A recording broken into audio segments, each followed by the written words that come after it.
Hello friends, welcome my YouTube channel JS technical cloud. आज के इस वीडियो में माई एसक्यूएल के बारे में बात करेंगे कि माई एसक्यूएल क्या है और इसकी हेल्प से हम डेटा को कैसे मैनेज कर सकते हैं। लास्ट की वीडियो में मैंने एसक्यूएल के बारे में बताया था, एसक्यूएल के कुछ फीचर्स के बारे में बताया था, एसक्यूएल को कैसे यूज करते हैं, एसक्यूएल क्या है, ओके, और एसक्यूएल किसकी हेल्प से यूज होता है, ये सब मैंने पिछले वीडियो में आपको बताया था। तो आप जाके उस वीडियो को देख सकते हो। ओके, चलिए शुरू करते हैं। सबसे पहले क्वेश्चन है, what is MySQL. MySQL is an open source relational database management system widely use for storing, managing and retrieving structured data. MySQL एक open source relational database management system है जो कि structured data को store करने में, manage करने में और रिट्रीव करने के काम में आता है। Okay, MySQL is a relational database system that organizes data into tables. Okay, MySQL एक रिलेशन डेटाबेस सिस्टम है जो डेटा को ऑर्गेनाइज करता है इनटू टेबल में, okay, with rows and column using structure query language for querying and managing data. ये structure query language को use करता है और इसकी हेल्प से डेटा को मैनेज करता है। ओके, जैसे एक एग्जांपल के लिए, अगर आप एक वेबसाइट बना रहे हो तो यूजर का डेटा जैसे कि name, email, age, phone number, address my SQL के टेबल में स्टोर होगा, और जब यूजर लॉगिन करेगा तो एसक्यूएल क्वेरी से हम वो डेटा निकाल सकते हैं। ओके, और डेटा के डेटाबेस के अंदर स्टोर करके और उसको मैनेज कर सकते हो, फिर से उसको रिट्रीव कर सकते हैं। Okay, next, features of my SQL. My SQL के कुछ की फीचर्स हैं, जैसे कि पहला है relational data model. Relational data model क्या है? डेटा टेबल्स में स्टोर होता है, ओके, और टेबल्स के बीच रिलेशनल होता है, जैसे कि प्राइमरी की और फॉरेन की के। एक टेबल में कोई अगर है ना कॉमन की है जिसको हम प्राइमरी की बोलते हैं, और दूसरी टेबल में उसी की जैसी की अगर टेबल कोई कॉलम है तो उसको हम फॉरेन की बोलेंगे। फॉरेन की क्या है? फॉरेन की पहले वाली टेबल की जो प्राइमरी की है उससे वो रेफरेंस लेती है, ओके, इसीलिए उसको फॉरेन की कहा गया है। ओके, नेक्स्ट क्या है? Open source. ओपन सोर्स इसका मतलब ये फ्री है और कम्युनिटी सपोर्ट के साथ कंटिन्यूसली इंप्रूव होता है। Next, SQL support. SQL support standard SQL के साथ माई एसक्यूएल के अपने एक्सटेंशन हैं जो क्वेरीज को और पावरफुल बनाते हैं। Okay, next, cross platform. ये डिफरेंट डिफरेंट ऑपरेटिंग सिस्टम में इजीली वर्क करता है, जैसे Windows, Linux, Mac OS, okay, ये सब पे चलता है।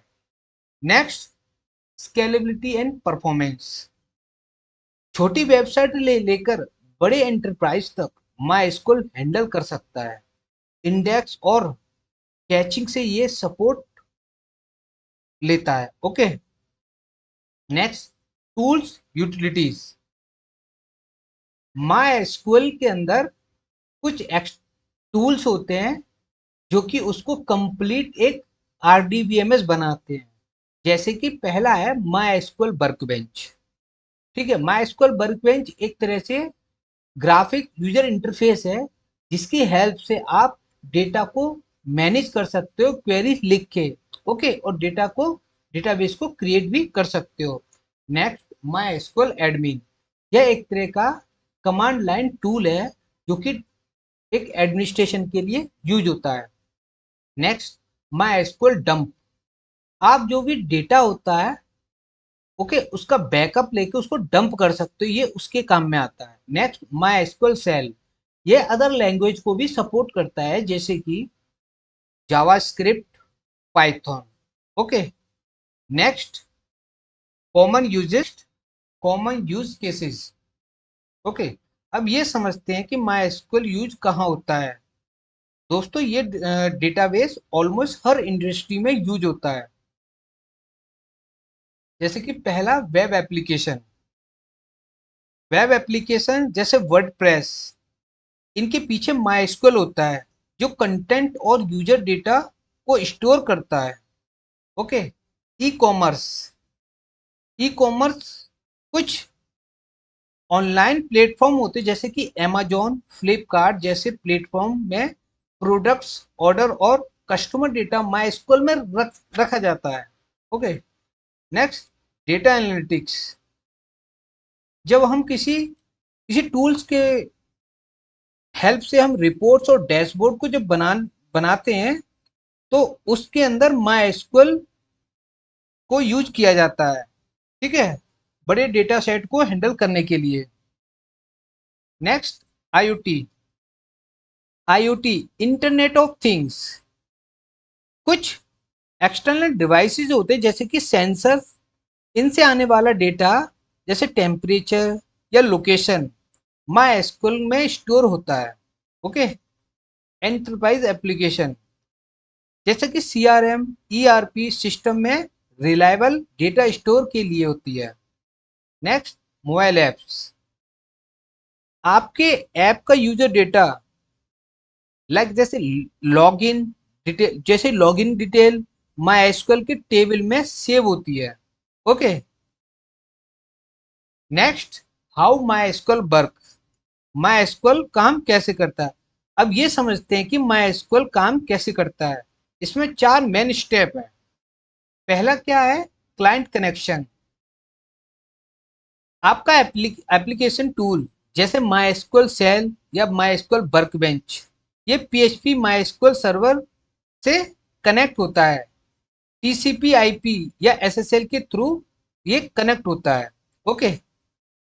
जब आप कनेक्ट कर लोगे उसके बाद इसके अंदर कुछ क्वेरीज आप लिख सकते हो। ओके। अब सेकंड है query execution.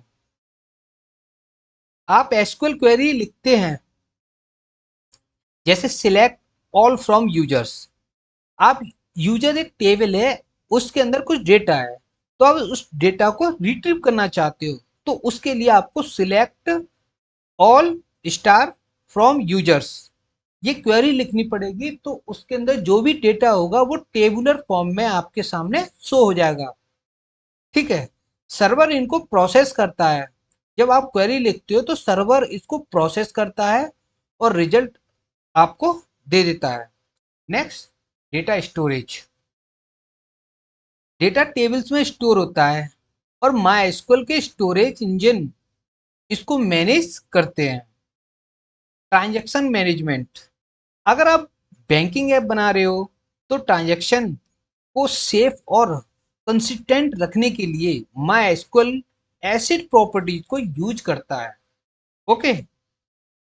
Next, how to create a database and table. अब अब इसकी हेल्प से अब जानते हैं कि माइस्क्ल वर्कबेंच के अंदर हम डेटाबेस को कैसे क्रिएट कर सकते हैं। ओके। अब मैं क्या करता हूं, मैं माइस्क्ल वर्कबेंच को ओपन करता हूं। ओके। तो आप देख सकते हो मैंने माइस्क्ल वर्कबेंच को ओपन कर लिया है, तो मैंने एक कनेक्शन बना लिया था, तो मैं उसको ओपन करता हूँ। मैंने ऑलरेडी एक पासवर्ड डाल दिया था अपना सिक्योर करने के लिए, तो मैं इस पासवर्ड को डाल के इसको ओपन करता हूँ। ओके। तो आप देख सकते हो आपके सामने एक यूजर इंटरफेस आ गया जो कि माइस्क्ल वर्कबेंच का है। इसके अंदर आप कुछ क्वेरीज को लिख के उसको एग्जीक्यूट कर सकते हो, टेबल डेटा को टेबल से या डेटाबेस से रिट्रीव कर सकते हो, या आप डेटाबेस को क्रिएट कर सकते हो, टेबल को क्रिएट कर सकते हो, टेबल के अंदर डेटा को इंसर्ट कर सकते हो, मैनेज कर सकते हो। जैसे कि आइए जानते हैं कि हम डेटाबेस को कैसे क्रिएट करते हैं। तो डेटाबेस को क्रिएट करने के लिए सबसे पहले आपको लिखना पड़ेगा क्रिएट डेटाबेस। ओके। और डेटाबेस का नेम कि माई ऐप। एक मैंने एक डेटाबेस एक क्वेरी लिख ली है, अब मैं इसको एग्जीक्यूट करूंगा। तो आप देख सकते हो ये क्वेरी इजीली एग्जीक्यूट हो गई। इसका मतलब एक डेटाबेस क्रिएट हो गया जो कि इसका नाम है माई ऐप। आप देख सकते हो इस स्कीमास की जो लिस्ट है इसके अंदर माई ऐप का कोई भी डेटाबेस आपको दिखाई नहीं देगा। अब आपको क्या करना पड़ेगा, यहाँ जाके इसको रिफ्रेश करना पड़ेगा। तो आप देख सकते हो यहाँ पे ये माई ऐप नाम का एक डेटाबेस क्रिएट हो गया। आप देख सकते हो इस डेटाबेस के अंदर कोई भी टेबल नहीं है। ओके, तो हम टेबल को क्रिएट करने के लिए सबसे पहले क्या करेंगे, इस डेटाबेस के अंदर एंटर करेंगे। और एंटर करने के लिए आपको लिखना पड़ेगा यूज माय ऐप। आपको यूज लिखना पड़ेगा और उस डेटाबेस का नाम, फिर इसको सेमी कॉलन लगा के आप इसको सिलेक्ट करके इसको रन कर दीजिए। तो आप इजीली इस माय ऐप के डेटाबेस के अंदर एंटर हो गए हो। अब आप इसके अंदर किसी भी टेबल को क्रिएट कर सकते हो। अब जैसे कि अब मैं एक टेबल को क्रिएट करता हूं, क्रिएट टेबल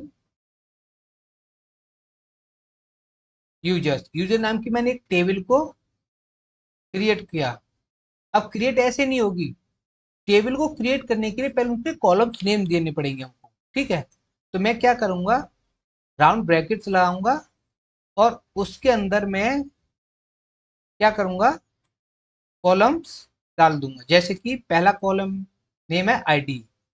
आईडी के अंदर जो वैल्यूज होंगी वो इंटीजर होंगे, हमको डेटा टाइप को डिक्लेयर करना पड़ेगा। ठीक है, तो वो कैसे होंगी, वो इंटीजर होंगी, तो इंट डालूंगा। अब मैं क्या करूंगा कि ये जो कॉलम है इसकी वैल्यूज ऑटोमेटिकली बढ़ती रहे, हमको इसमें डेटा डालने की जरूरत ना पड़े। तो मैं क्या करूंगा, मैं कर दूंगा auto increment. Okay, auto increment लिखने से क्या होता है, जब आप आगे रिकॉर्ड्स को एंटर करोगे, इंसर्ट करोगे, तो आपको आईडी नाम के कॉलम के अंदर वैल्यू लिखने की जरूरत नहीं पड़ेगी, वो ऑटोमेटिकली वो इंक्रीमेंट होता रहेगा और हम इसको प्राइमरी की मानेंगे। ओके, नेक्स्ट, नेक्स्ट में नाम लिख, नेक्स्ट है नेम में, नेम कॉलम का नेम है नेम, ये होगा एक वेर कैर। ओके, इसकी लेंथ होगी 100। नेक्स्ट, ईमेल, ये भी होगा एक डेटा टाइप वेर कैर जिसकी लेंथ होगी 100। ओके, तो इसकी लेंथ होगी 100। अब आप क्या करोगे, मैंने इसको कंप्लीट कर दिया, इसको सेमीकोलन डाल लगा के, और अब मैं इस क्या करूंगा, इसको एग्जीक्यूट कर दूंगा। तो आप देख सकते हो ये क्वेरी इजीली एग्जीक्यूट हो गई।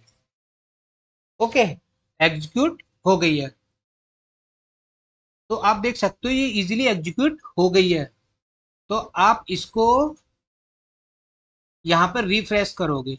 ओके, जब आप रिफ्रेश करोगे तो देख सकते हो यहाँ पर टेबल्स आ गई, क्या है, यूजर्स। क्या टेबल का क्या नाम है, यूजर्स। ओके, तो आप क्या कर सकते हो, यूजर टेबल आ गई। अब इसके अंदर मैं वैल्यू इंसर्ट करूंगा। ठीक है, मैं लिखूंगा इंसर्ट, इंसर्ट इनटू यूजर्स। ठीक है,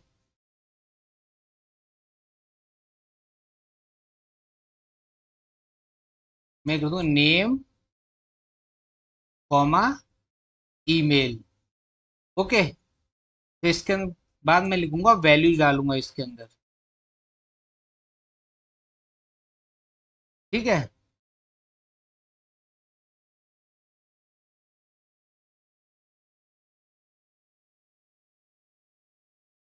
नेम हो गया एक, और एक डालूंगा मैं ईमेल आईडी, जैसे कि j25@gmail.com।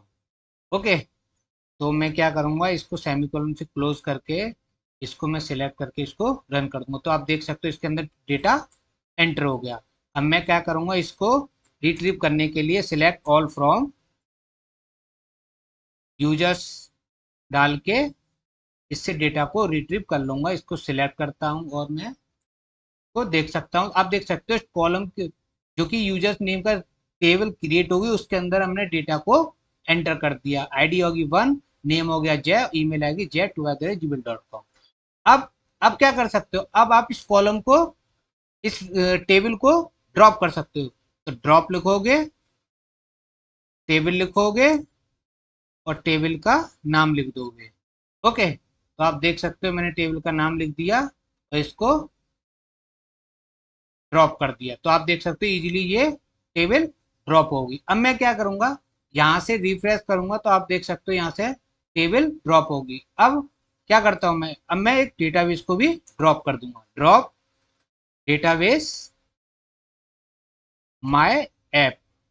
ओके, तो मैं इसको सिलेक्ट करके इसको भी मैं डिलीट कर दूंगा। तो आप देख सकते हो यहाँ से डेटाबेस इजीली डिलीट हो गए।